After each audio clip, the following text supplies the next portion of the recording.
పనసకాయ అయితే తెచ్చేసాను గానీ, పనస పండుని కోయడం మాత్రం రాదండి. నేను యాక్చువల్‌గా ఫుల్ కాయని తెచ్చుకోలేదు.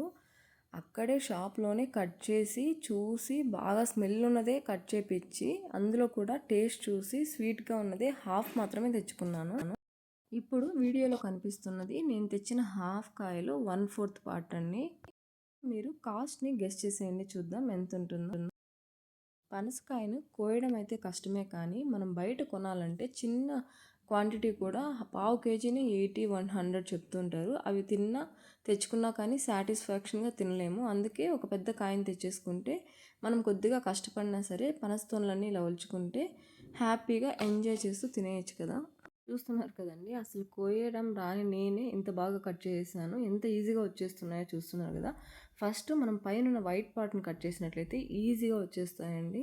చూడండి నేను ఎంత ఫుల్గా అసలు ఒక్క పీస్ కూడా లేకుండా ఎంత ఈజీగా కట్ చేసాను. ఫైనల్గా పనస్తోనలన్నీ రెడీ అయిపోయాయండి. ఇంక తినడానికి నేనైతే మాత్రం వెయిట్ చేయను. వీడియో నచ్చినట్లయితే ఒక చిన్న లైక్ చేసి ఛానల్ని సబ్స్క్రైబ్ చేసేయండి.